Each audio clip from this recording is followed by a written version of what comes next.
جی السلام علیکم والا ایگریکلچر یوٹیوب چینل پر خوش آمدید کہتے ہیں سب بھائیوں کو۔ دوستو گندم قیمتوں میں تیزی جاری ہے۔ مکئی مارکیٹ آج مزید مندی دیکھنے کو ملی ہے۔ ریٹس مزید آج گر گئے ہیں۔ وجہ آپ کے سامنے ہے، بارشوں کا سیزن ہے، سٹاک وغیرہ مارکیٹ میں کم آ رہا ہے، اسی بنا پر ریٹس وغیرہ بھی مزید کم آ رہے ہیں۔ آپ کو پتا بارشوں کے سیزن کی وجہ سے مکئی میں تھوڑا سا موئسچر وغیرہ آ جاتا ہے، جس کی وجہ سے آڑتی وغیرہ بھی ہیں وہ لینے سے تھوڑا سا کم ریٹ لگاتے ہیں۔ اسی وجہ سے زمیندار بھی مارکیٹ میں کم ہی آتے ہیں، اور جو آتے ہیں وہ سمجھ لیں کوڑیوں کے بھاؤ مکئی وغیرہ سیل کر کے چلے جاتے ہیں۔ گندم کی بات کریں، گندم آج مزید اس میں تیزی دیکھنے کو ملی ہے، اور اب تقریباً یہی کہہ سکتے ہیں کہ تیزی اس میں جاری ہے۔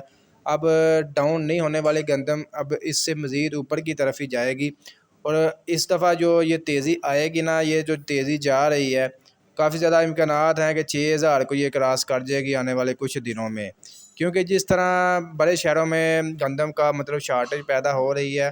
ابھی ہم لاہور کی بات کر لیتے ہیں۔ لاہور میں آج گندم فی من 40 کلو گرام کے حساب سے 4500 روپے سے لے کر 4650 روپے تک سیل ہو رہی ہے۔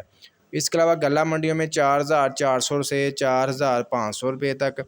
مکئی کی بات کر لیں، مکئی جو نیا مال آ رہا ہے، ابھی تو آپ کو پتا نیا مال ہی ہر طرف آپ کو مکئی نظر آئے گی غلہ منڈیوں میں، اور ہر طرف مکئی نظر آنے کی بڑی وجہ یہ ہے کہ مکئی اس دفعہ کافی زیادہ زمینداروں نے کاشت وغیرہ کر رکھی تھی، اور پہلے ریٹس اس کے 4000 5000 کو بھی تھے۔ اب 2000 روپے سے لے کر 2360 روپے تک آج مکئی کا ہائیسٹ ریٹ لگا ہے۔ دوستو یہ تھی مکئی اور گندم کے حوالے سے اپڈیٹ۔ مزید اپڈیٹس کے لیے اجناس کی تیزی مندی کی رپورٹس حاصل کرنے کے لیے ہمارے یوٹیوب چینل والا ایگریکلچر کو لازمی سبسکرائب کر لیں۔